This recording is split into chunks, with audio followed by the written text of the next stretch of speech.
warahmatullahi wabarakatuh. Salam dari Ikhlas Studio Jambi, Ikhlas Tanpa Batas. Pemirsa Ikhlas Studio Jambi dimanapun berada, alhamdulillah hari ini kita melaksanakan acara podcast di Ikhlas Studio Jambi bersama tamu spesial kita, Kakak Presiden Mahasiswa dan Menteri Kesehatan Universitas Baitur Rahim.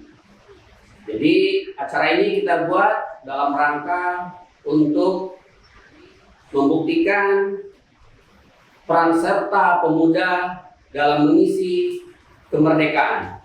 Inilah salah satu bentuk pemuda-pemuda yang berperan untuk mengisi kemerdekaan Republik Indonesia ini, yaitu dengan menjadi presiden di Universitas Baitur Rahim dan juga menjadi menteri di Universitas Baitur Rahim. Dan acara ini kita laksanakan dalam rangka untuk ikut mendukung Indonesia agar bersatu, berdaulat, rakyat sejahtera, Indonesia maju. Dan juga untuk menyongsong Indonesia Emas tahun 2045. Mari sama-sama kita ikuti acara ini dengan semangat karena Allah. Ikhlas Studio, ini kami perkenalkan tamu kita yang pertama adalah Kakak Septi Yuliana Putri. Beliau adalah merupakan Presiden Mahasiswa Universitas Baitur Rahim Jambi. Dan yang kedua, tamu kita adalah didampingi oleh Menteri Kesehatan dari Baitur Rahim, yaitu Putri Sakinah. Assalamualaikum Kak Septi dan assalamualaikum Kak Putri. Nah, langsung saja sebelum kita kepada pertanyaan yang khusus, ini kita akan menanyakan hal-hal terkait perjalanan kita untuk mengisi kemerdekaan ini. Nah, sebelumnya ini masalah visi dan misi. Apa visi dan misi Kak Septi dan juga Putri sebagai Presiden Mahasiswa Universitas Baitur Rahim, dan bagaimana Anda merencanakan untuk mencapai visi dan misi tersebut? Oke, baik. Sebelumnya, halo teman-teman semuanya. Perkenalkan, tadi sudah dikenalin bahwa saya Presiden Mahasiswa dari Universitas Baitur Rahim Jambi. Nah, terkait visi dari saya sewaktu kampanye kemarin, dan alhamdulillah visi itu kami tetapkan sekarang di bagian BEM Universitas Baitur Rahim. Nah, visi dari Badan Eksekutif Mahasiswa kami yaitu membina dan mewujudkan organisasi yang inovatif, progresif, dan berdaya saing untuk mengembangkan potensi mahasiswa dan berkontribusi nyata bagi kemajuan Universitas Baitur Rahim Jambi. Tentu aja visi ini lahir dari keyakinan saya selaku Presiden mahasiswa bahwasanya BEM itu bukan cuma wadah administratif, tapi BEM merupakan ruang bagi seluruh mahasiswa untuk ikut serta berkolaboratif dan mampu membawa perubahan yang nyata bagi kampus kita tercinta. Kemudian ada misi kami teman-teman. Nah, misi kami ini membangun organisasi yang profesional dan transparan serta mengembangkan potensi mahasiswa, karena banyak nih teman-teman aku yang dari mahasiswa itu yang beberapa mungkin aspirasinya atau bakatnya atau suaranya sempat tidak terdengar di kampus kami karena satu dan lain hal sebagainya. Nah, kami hadir dari BEM sebagai wadah mereka untuk menyalurkan bakat, minat, dan aspirasi mereka untuk membawa perubahan yang lebih baik ke depan. Luar biasa sekali visi dan misinya. Sekarang kita lanjut, bagaimana nih Kak Septi bisa mengidentifikasi kebutuhan mahasiswa dan mengembangkan program yang sesuai untuk kemajuan daripada Baitur Rahim itu sendiri? Gimana? Bebas. Ngadep mana aja boleh. Oke. Baik teman-teman, kalau dari kami dan bagaimana kami dari anggota BEM berdiskusi, kami itu menggunakan pendekatan partisipatif. yaitu melalui media sosial. Apalagi kan sekarang ini mahasiswa itu rata-rata Gen Z ya teman-teman ya. Nah, jadi kita itu menggunakan survei dari digital atau forum terbuka untuk diskusi kepada teman-teman mahasiswa semuanya. Nah, contoh program kerja kami itu ada Band Voice Digital, yaitu kami mengadakan platform di media sosial, contohnya Instagram teman-teman. Nah, di platform itu kami sangat membuka diri kepada teman-teman mahasiswa semuanya untuk menyampaikan aspirasi atau pendapat teman-teman supaya bagaimana band ke depannya ini lebih berdampak dan mampu membawa perubahan. Kemudian dari kami sebagai band dan saya selaku presiden mahasiswa, menurut saya itu sih yang paling bisa ditetapkan gitu di Gen Z sekarang. Karena Gen Z sekarang itu kalau diajak diskusi terbuka secara langsung banyak banget nih hambatan teman-teman, terutama masalah waktu, jadwal dan lain sebagainya. Kalau di sosial media teman-teman itu bisa sambil berbahan, sambil makan, atau mungkin sama pacarnya, sama temannya, bisa nih sambil oh ternyata BEM ini membuka platform untuk kita berdiskusi loh teman-teman. Aku mau nyampein aspirasi, kalau kemarin aku mau mengadakan ini cuma kurang mendengar suara aku. Nah, itulah gunanya platform dari program kerja yang kami buat. Alhamdulillah. Kemudian kita bicara tentang kepemimpinan dan pengelolaan. Apa strategi dari Kak Septi sebagai presiden mahasiswa untuk memimpin organisasi BEM tersebut dengan efektif dan efisien? Oke. Strategi saya sebagai pemimpin adalah menerapkan kepemimpinan yang kolaboratif.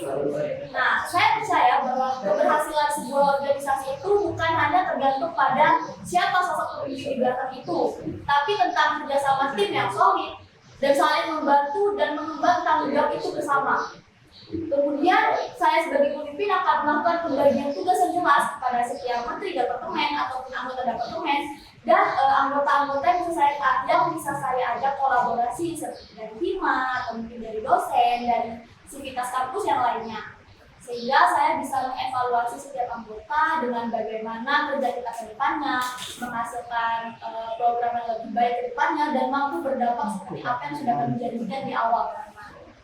Ini kita agak melebar sedikit. Ada berapa menteri di jajarannya itu? Ada berapa kabinet itu? Kalau di kabinet kami ini namanya kabinet Adhikara, teman-teman. Adhikara, ya. Oke, sebenarnya teman-teman tahu nggak nih Adhikara itu apa? Belum tahu. Jadi kabinet Adhikara itu artinya adalah kepemimpinan yang tegas, bertanggung jawab dan mampu membawa perubahan. Nah, di bawah kepemimpinan saya ada 7 departemen nih teman-teman. Yang pertama itu departemen agama, yang kedua adalah departemen kesehatan, yang ketiga adalah departemen sorku. Sorku itu seni, olahraga, dan kewirausahaan. Kemudian ada departemen sosial masyarakat, ada departemen apa lagi ya Bu ya? Pendidikan, betul. Departemen pendidikan, kemudian departemen PDD. Tentunya teman-teman udah tahu dong PDD bagian apa teman-teman. Apalagi nih Bu? Kayaknya enggak ya? Udah 7 ya teman-teman. Nah, jadi kita punya 7 departemen itu. 7 departemen, 7 menteri berarti? Iya betul, 7 menteri. Jadi setiap departemen itu teman-teman dia punya koordinatornya sendiri yang kita sebut dengan menteri. Jadi tentang apapun tugas dan program kerja yang sedang mereka rancang, mereka akan mengkoordinasikannya kepada menteri. Kemudian menteri mungkin bisa mengajukan diskusi forum terbuka untuk kami merancang kembali, memaksimalkan program kerja yang sudah mereka buat sebelumnya. Luar biasa sekali. Kemudian bagaimana nih Kak Septi tadi mengelola anggaran organisasi BEM tersebut dan memastikan transparansi dan penggunaan dananya? Kalau dari yang kami rencanakan, dari sekarang ini lagi PKKMB nih teman-teman. Jadi kami rapat PKKMB. Jadi yang baru kami rancang sekarang itu dengan membuat rencana kebutuhan tiap departemen atau kepanitiaan sesuai dengan kebutuhan mereka. Misalkan dalam suatu event tertentu, kebutuhan apa sih yang kita perlukan untuk melaksanakan event tersebut agar berjalan dengan lancar. Kemudian setiap pemasukan, pengeluaran itu kami catat dengan maksimal, dengan teliti, tanpa kurang spesial pun. Nah, saat evaluasi ya kami akan menyampaikan setiap pengeluaran yang ada dalam event tersebut. Contohnya kalau kami mengadakan kegiatan sosial seperti zikir, pengeluaran kami di hari itu apa sih teman-teman? Nah, itu akan kami sampaikan saat evaluasi di setelah kegiatan. Jadi setiap anggota itu berhak tahu apa sih pengeluaran organisasi kita ini dan digunakan untuk apa. Jadi mereka bisa memahami dan mengerti di bawah ternyata keperluan kita begitu banyak ya teman-teman, karena program kerjanya yang banyak. Iya, ternyata Universitas Baitur Rahim itu luar biasa dan dipimpin juga oleh presiden dan luar biasa juga. Kita next nih masalah kolaborasi dan komunikasi nih. Bagaimana Anda membangun hubungan baik dengan pihak kampus, alumni dan juga masyarakat? Kalau membangun komunikasi ya, Iya. tentunya kita harus menghargai setiap pendapat yang masuk ke organisasi kami ya. Karena kadang kita itu sangat sering pergi ke masyarakat untuk beberapa kegiatan. Contohnya di kesehatan. Di Departemen Kesehatan itu mungkin setahun bisa sampai 4 atau 5 kali kegiatan untuk kolaborasi dengan beberapa tenaga kesehatan. Oh iya. Nah, bagaimana kami bisa memaksimalkan dan menjaga komunikasi tersebut? Tentu aja dengan menerima setiap aspirasi yang masuk ke kami dan mempertimbangkan apakah kira-kira aspirasi yang masuk, pendapat yang masuk itu sesuai dengan kami dan bisa kami laksanakan. Kami akan mempertimbangkan apakah kira-kira ini relevan atau tidak, teman-teman. Mungkin itu. Oh iya. Kemudian kita lanjut, apa cara Anda meningkatkan komunikasi antar organisasi mahasiswa dan juga mahasiswa serta memastikan bahwa suara mahasiswa itu bisa didengar? Oke, seperti yang saya bilang di awal, teman-teman, kami itu memperkuat komunikasinya secara digital. Karena ada beberapa institusi atau beberapa komunitas itu tidak bisa diajak untuk membuka forum terbuka secara bersama di waktu yang sama gitu, karena ada beberapa jadwal yang berbeda gitu. Nah, itulah kami menggunakan B2 kita itu untuk menjadi bahan evaluasi kami. Jadi kami itu punya rencana nih teman-teman, 3 bulan sekali kami itu akan mengevaluasi setiap program kerja departemen kami. Apakah departemen kami, misalkan contoh dari departemen kesehatan teman-teman, kemarin melakukan kolaborasi dengan HIMA. HIMA di kampus kami itu saat ini ada 4, yaitu HIMASCAP, HIMAGI, HIMAFI, dan HIMIKA teman-teman. Nah, dengan kami rutin untuk mempertimbangkan dan menerima saran dari setiap kalangan, dari setiap komunitas, itu bisa membuat kami menjadi bahan evaluasi untuk membangun ke depannya lebih baik lagi teman-teman. Jadi, apa yang salah di sebelumnya tidak akan kami ulangi lagi di berikutnya. Berarti hima ada 4 tadi, berarti dipimpin pemimpinnya gubernur ya? Iya, betul. Oh, ada gubernurnya, luar biasa sekali. Nah, kita kembali lagi tentang tantangan dan solusi. Apa tantangan terbesar yang dihadapi oleh organisasi BEM ini, khususnya yang ada di Baitur Rahim, dan bagaimana Anda mengatasinya?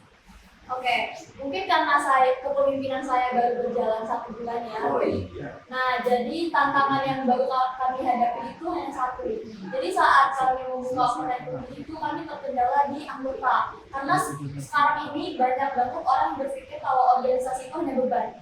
Organisasi itu hanya mengganggu waktu liburan yang bahkan itu tidak dimasukkan ke nilai. Karena mungkin 80% orang berpikir bahwa kuliah itu hanya tentang IPK, kuliah itu hanya tentang angka, teman-teman.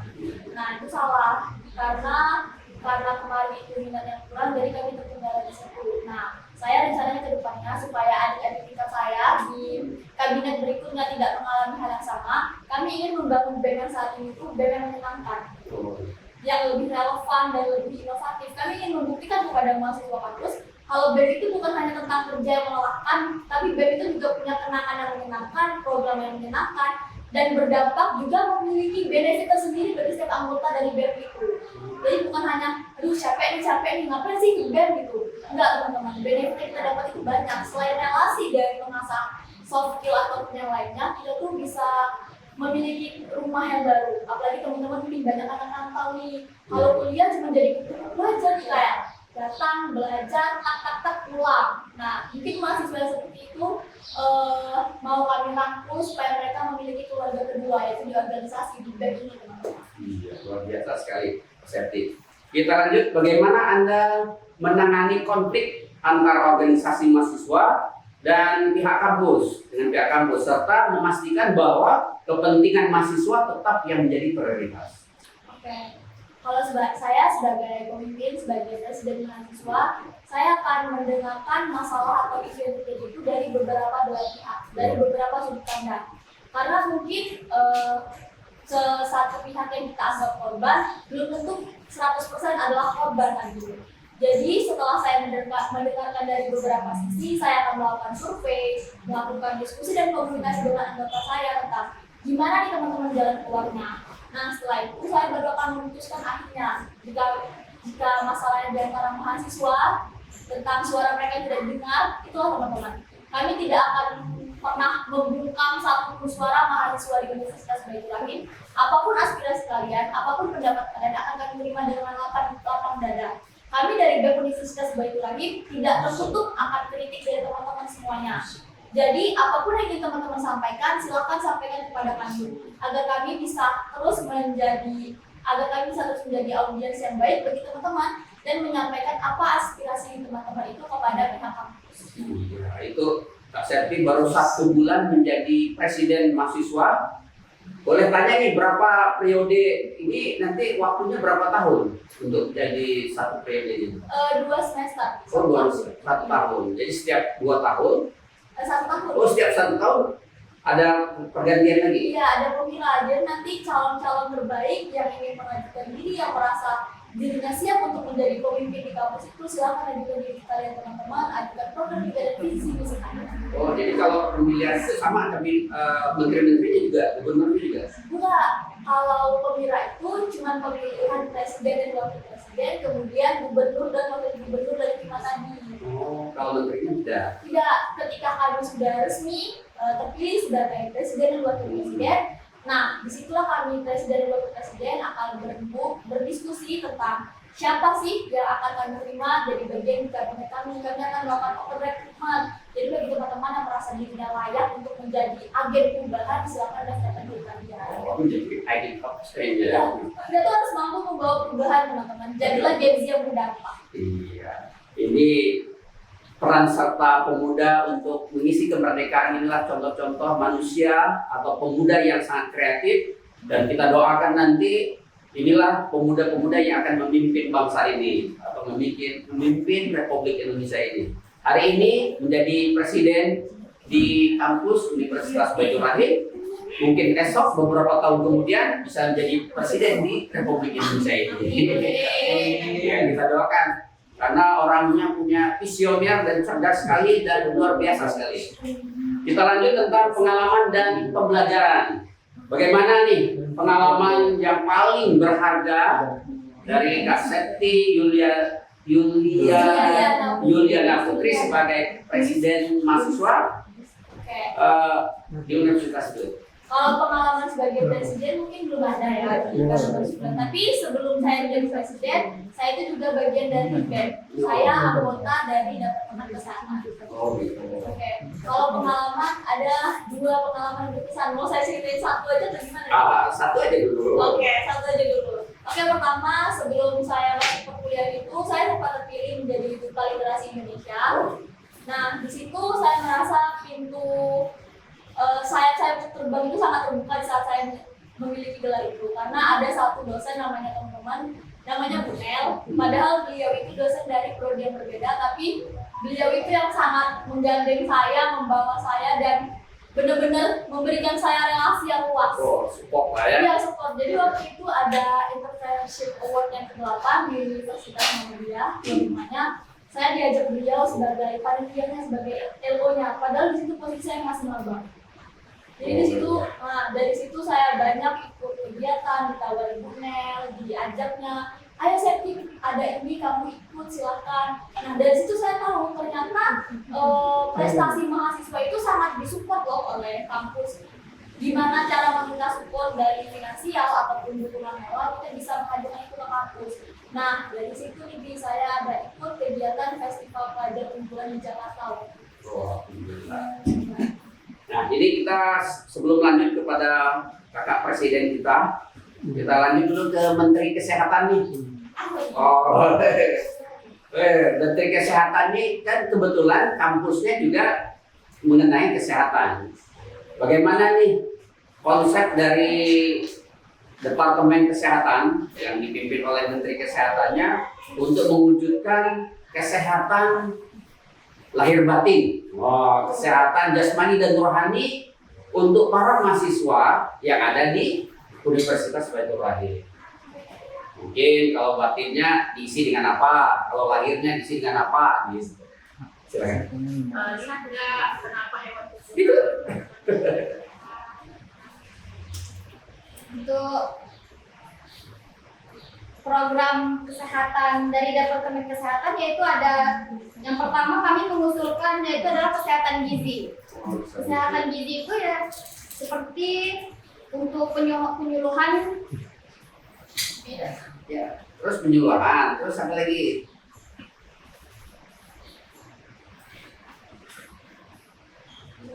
Jadi bisa dibantu dengan presidennya.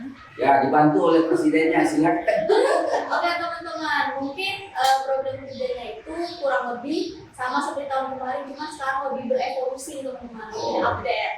Nah, salah satunya Menteri kami ini lebih mementingkan kesehatan dari gizi, karena kan isu yang marak akhir-akhir ini, yang pertama itu kesehatan mental, dan kedua tentang stunting teman-teman. Nah, itulah dari Departemen Kesehatan kami itu merancang sebuah program kerja ya. Program kerja bahwa kami itu ingin mengadakan Boys to School ke SMA, beberapa SMA di Kota Jambi untuk mengadakan apa tuh namanya seminar penyuluhan tentang gizi tentang gizi yang baik itu seperti apa sih teman-teman? Karena anak-anak sekarang itu pikirnya yang penting makan ayam geprek aja udah sehat nih. Nah, apalagi anak kos ya anak gizi sekarang pikirnya yang penting makan ayam ya udah dia berarti sehat. Padahal banyak banget kok teman-teman. Junk food di luar sana itu tidak sebergizi itu untuk tubuh kalian. Namanya junk food teman-teman. Jadi itulah gunanya penyuluhan dari kami. Yang kedua itu salah satunya adalah pemeriksaan kesehatan gratis. Nah, seperti yang saya bilang di awal, yang terakhir itu kegiatan terakhir itu ada dari puskesmas mengajak kami kolaborasi untuk melakukan kesehatan gratis. Itu ada gula darah, cek kesehatan apakah ada beberapa mahasiswa itu yang proaktif dan ada juga yang pasif. Nah, itulah dicek kesehatannya apakah mengalami EDC atau gula darah tinggi atau tensi tinggi dan lain sebagainya. Juga ada RDMT namanya. Jadi kayak tinggi badan, berat badan, terus itu diukur apakah ini normal, termasuk dalam daftar normal, apakah kekurangan gizi atau kelebihan gizi. Karena sesuatu yang kurang itu tidak baik, yang berlebihan juga tidak baik. Lanjut lagi nih, isu kampus dan tentang mahasiswa. Bagaimana Kak Septi sebagai presiden menyikapi isu-isu yang relevan dengan mahasiswa seperti kesejahteraan mahasiswa dan juga kegiatan kemahasiswaan. Oke, kami menganggap setiap isu yang ada di kalangan mahasiswa itu sebagai sesuatu yang serius. Karena bagi kami mahasiswa itu kritis. Mahasiswa tidak akan mengangkat itu menjadi sebuah isu kalau itu tidak ada konflik di antaranya. Contohnya, salah satu mahasiswa ini adalah mahasiswa berprestasi, tapi tidak disupport dengan kampus, bukan karena tidak ingin disupport, tapi karena ada miskomunikasi antara satu dan lain hal sebagainya. Nah, disitulah kami berperan. Jadi memfasilitasi. Iya, benar banget.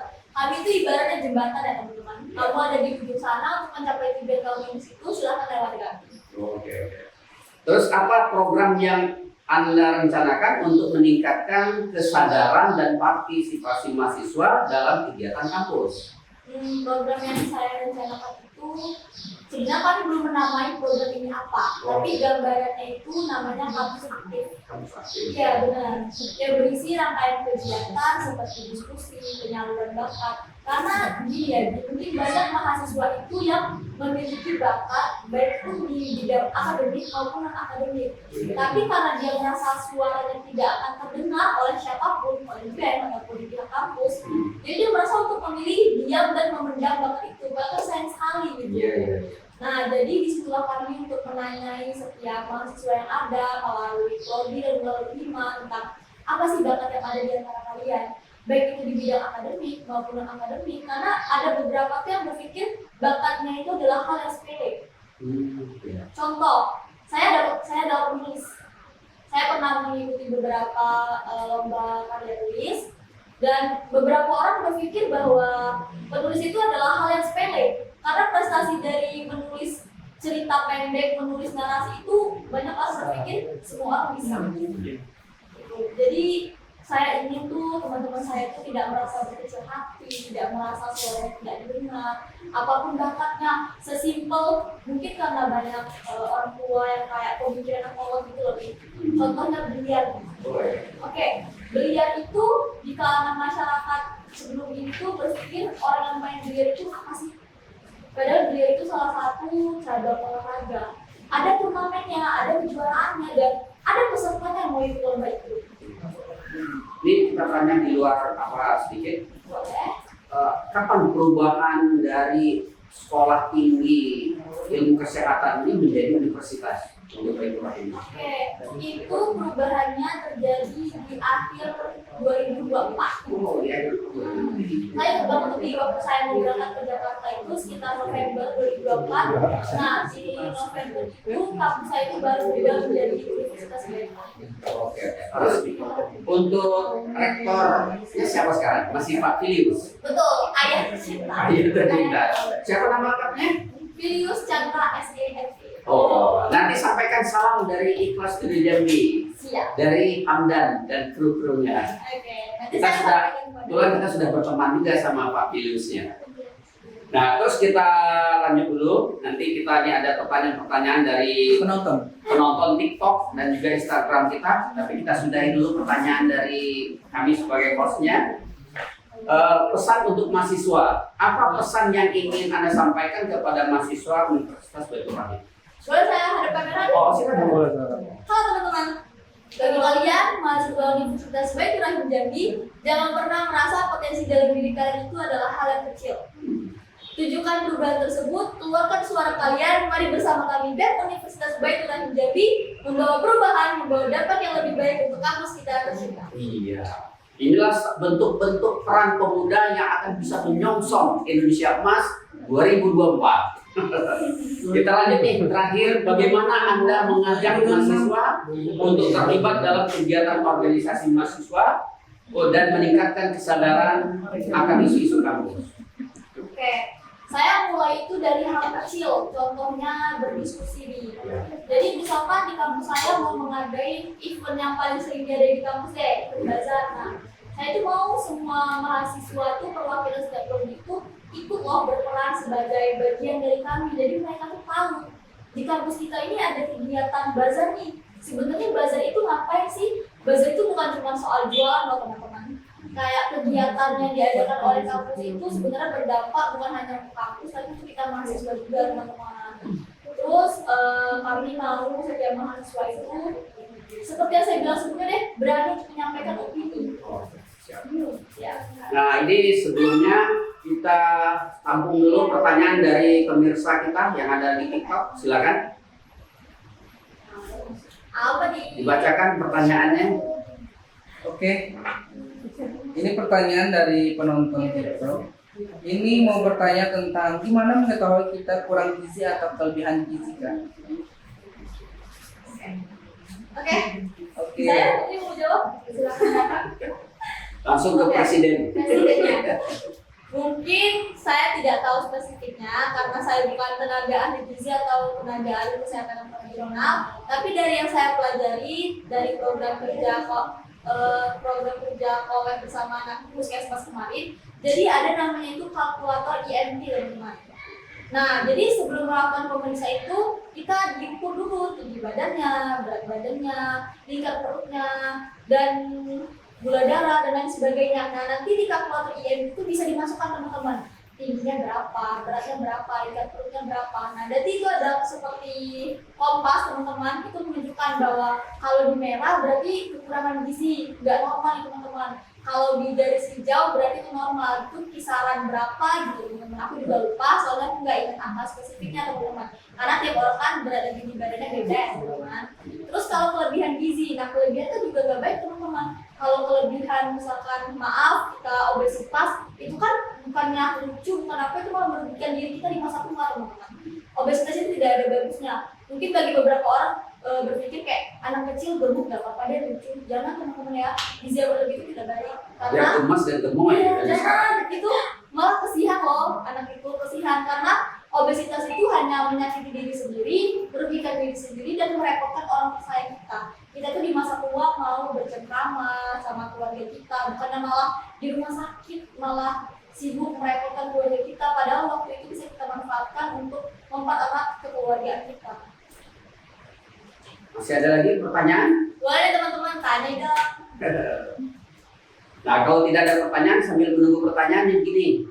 Tadi sudah beberapa pertanyaan, kita belasan 14 pertanyaan sudah saya tanyakan kepada Presiden dan juga kepada Menteri. Ini supaya ada keseimbangan, kami persilakan mungkin Kakak Presiden kita dan Menteri Kesehatannya untuk bertanya tentang studio ikhlas ini. Iya. Boleh, silakan. Saya mau bertanya nih karena mungkin banyak teman-teman belum tahu ikhlas studio itu apa. Saya juga sebenarnya nggak tahu loh. Kayak ikhlas studio itu gimana pun apa, bergerak di bidang apa, apakah hanya podcast atau gimana gitu. Jadi boleh tolong dijelaskan nggak sebenarnya ikhlas studio ini apa sih? Apakah studio foto mungkin kan teman-teman kiranya? Ya, terima kasih di kesempatan hostnya yang menjelaskan tentang Ikhlas Studio Jambi. Nah, Ikhlas Studio Jambi ini kita dirikan bersama-sama, yang menjadi latar belakangnya atau asbab kita mendirikannya adalah kita ingin mengaplikasikan Al-Quran surat An-Nisa ayat 9 yang artinya, dan hendaklah kamu takut kepada Allah yang sekiranya meninggalkan generasi di belakang kamu generasi yang lemah. Jadi dengan kita takut dan khawatir meninggalkan di belakang kita nanti atau setelah kita tiada generasi yang lemah, nah maka kami ingin bersama tim, ini ada 12 orang timnya, krunya, ikut berpartisipasi dalam menyongsong kebangkitan Islam supaya generasi di depan kita ini menjadi generasi yang paripurna atau generasi yang terbaik lah. Sebagaimana di dalam Al-Quran dikatakan, kuntum khairul ummat ukhrijat linnas. Kamu adalah umat terbaik, umat Islam umat terbaik. Dan hari ini kita, generasi kita, khususnya generasi umat Islam, sangat lemah sekali, khususnya di bidang digital atau di bidang teknologi. Maka kita ingin menyampaikan aspirasi dan menyampaikan semua potensi yang ada untuk membuktikan bahwasannya Islam itu bagus. Dan tentang teknologi atau tentang dunia maya hari ini, itu sebagian orang menafsirkan ini adalah merupakan ya senjata-senjata Dajjal untuk memusnahkan Islam.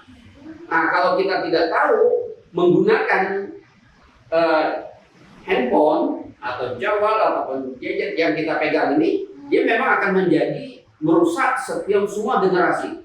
Dan pada hari ini kita perhatikan sampai anak-anak kecil usia 2 tahun, anak TK sudah bermain handphone. Maka karena kita melihat itu, bagaimana kita bisa menggunakan potensi dan kondisi hari ini untuk menjadi lebih baik. Karena didukung oleh hadis juga dikatakan suratul hayati tarihul zaman allati ta'ishu fiha. Artinya apa?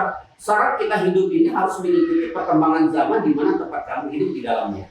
Artinya supaya kita ini bisa hidup mengikuti tantangan perkembangan zaman, maka kami juga akan menggunakan beberapa aplikasi untuk menyampaikan pesan-pesan yang positif dan hal-hal yang terbaik untuk bisa kami tuangkan di dalam Ikhlas Studio Jambi ini. Nah, program utamanya ada 4 Ikhlas Studio Jambi ini, yaitu yang pertama kita fokus kepada program keagamaan, yaitu kita fokus dakwah. Jadi kita insya Allah akan membuat konsep-konsep dakwah yang sangat relevan, yang sangat sesuai dengan perkembangan hari ini, yang mudah dan dicerna, dipahami oleh semua pemirsa yang mendengar. Dan hari ini kita akan membuka semua bab, yaitu bab akidah, bab ibadah, bab akhlak, bab muamalah, dan semuanya.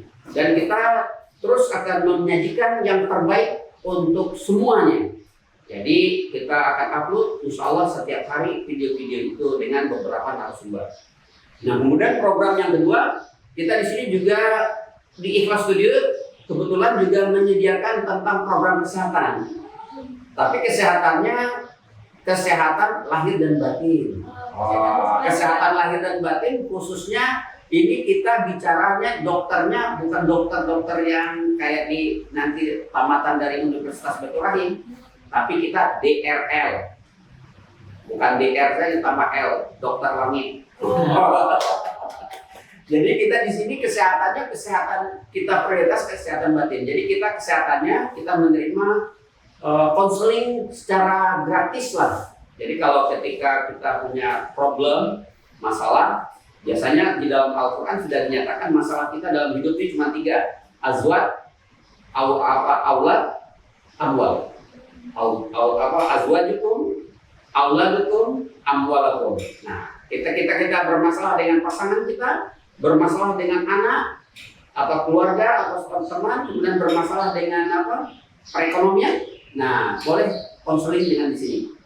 Kita tangani dengan profesional, ada yang ikhwannya, ada yang laki-lakinya, ada yang akhwatnya, ada yang perempuannya. Nah, dan juga ketika ada gangguan-gangguan seperti gangguan-gangguan di akhir zaman ini, gangguan dari semacam sihir, santet, tenung, apa macam-macam. Nah, insya Allah bisa kita bantu melalui DRR. Dokter Langit. Nah, juga kita juga melakukannya kalau kesehatan secara jasmani, kita akan upayakan dengan pengobatan herbal, hipnoterapi, dan juga intervensi. Itu program yang kedua. Yang ketiga, kita juga menyediakan di sini adalah tentang kesenian. Nah, jadi para kru ini, para ahli-ahli di bidang hadroh, ataupun pori, ataupun MC, pembawa acara, atau yang lain-lainnya. Jadi ketika diperlukan, Ikhlas Studio siap untuk berkolaborasi, bekerja sama, bekerja untuk mensukseskan semua itu. Nah, kemudian yang terakhir, kita seperti yang sampaikan tadi, studio ini apakah foto, apa-apa, ya kita juga menyediakan jasa-jasa foto kalau mau wisuda, jasa video, jasa live streaming, macam-macam kita sediakan semuanya.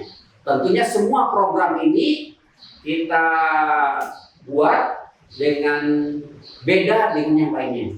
Nah, mungkin kalau kita khawatir, kalau kita manggil nih nanti kalau kita buat video live bagaimana? Kalau kita di sini semuanya ikhlas saja.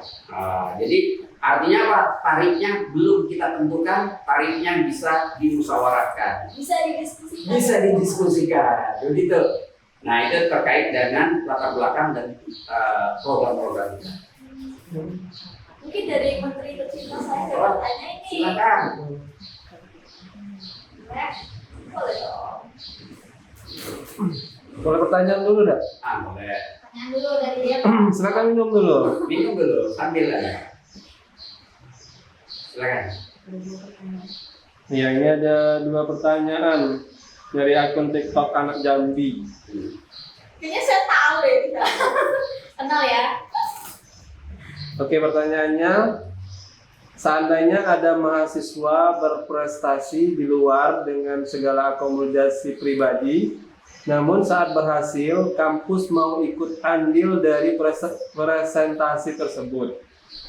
Bagaimana cara BEM mengatasi agar segala prestasi mahasiswa dapat diakomodir kampus dan jangan hanya sekedar nempel nama dari presentasi mahasiswa?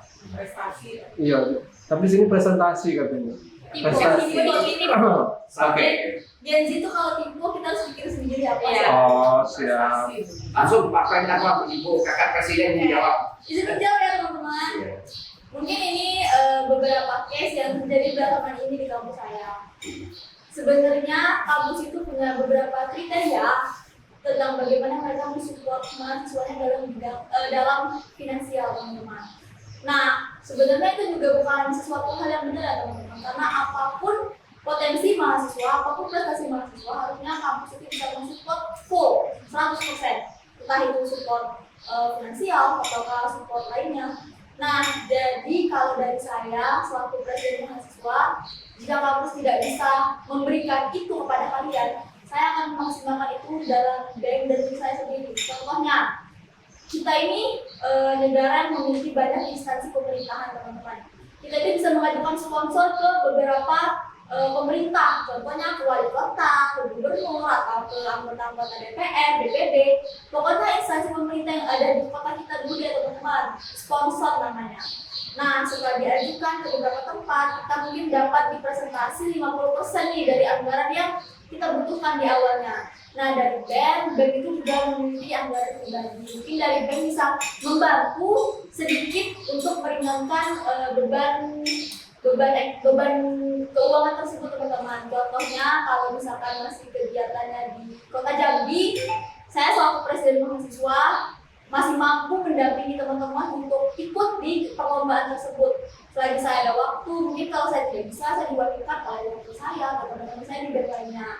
Kalau misalkan kampus tidak mensupport ya teman-teman kegiatan kalian yang tingkat provinsi atau tingkat kota, kami siap membantu itu secara pribadi, entah itu dari bantuan finansial, tenaga, waktu, ataupun support emosional teman-teman. Silakan hubungi saya selaku presiden mahasiswa. Saya akan hadir dalam setiap kegiatan, setiap perlombaan teman-teman.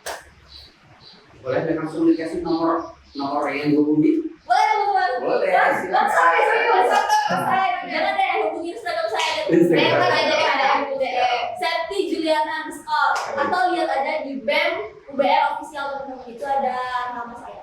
Silakan hubungi saya kalau misalkan teman-teman agak takut segan untuk meminta bantuan langsung ke IG BEM, silakan hubungi saya. Kak, aku ada kegiatan di kesini, cuman aku udah mengajukan ke kampus tidak di ACC.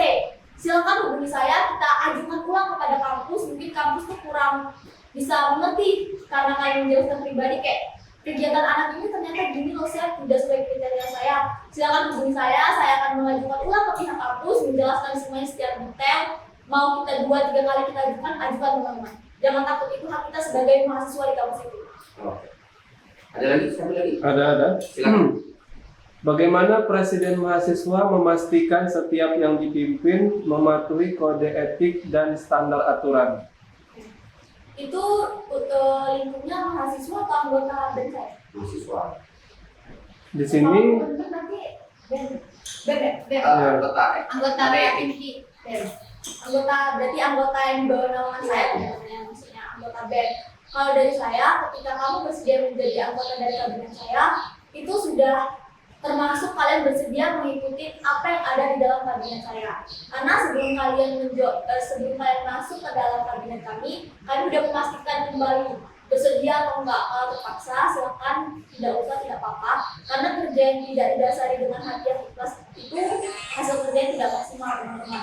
Terkait kode etik, sebelum memulai program kerja dari sebuah kabinet itu, kami mengadakan namanya sidang ADART, teman-teman. Nah, di sidang ADART itu menjelaskan tentang pasal-pasal apabila teman-teman melakukan pelanggaran, kode etik apa saja yang harus kita ambil di dalam BEM, bagaimana menjaga dan membawa nama baik kampus, menjaga dan membawa nama baik BEM. Jadi itu teman-teman. Kalau misalkan ada anggota saya yang melanggar nih, misalkan entah itu pelanggaran berat, sedang atau kecil, kami akan siap memberikan sanksi kepada siapapun itu, baik itu anggota ibu saya, wakil saya, atau bahkan saya sendiri sebagai presiden mahasiswa. Apabila saya melakukan pelanggaran, silakan tindak lanjuti pelanggaran saya tersebut, karena tidak mungkin kesalahan saya itu tidak disadari oleh satupun anggota saya. Bagi anggota saya menyadari kesalahan saya yang fatal, kecil atau bagaimanapun, silakan ajukan forum terbuka. Boleh. Supaya bisa Silakan pertanyakan kesalahan tersebut. Boleh kita lanjut tadi, bentuk sanksi apa? Sanksi yang diberikan nanti kepada pelanggaran kode etik itu gimana? Nah, kalau sanksi itu sudah tertulis di pasal lagi, pasal ADART itu. Nah, itu sudah disepakati oleh seluruh anggota sebelum kami resmikan. Nah, karena sudah diresmikan, pelanggarannya itu ada beberapa. Kalau misalkan pelanggaran berat, ada salah satunya itu bisa dikeluarkan dari anggota kepengurusan BEM, kena SP ataupun denda Yang banyak pun nggak apa-apa. beberapa yang mengenai.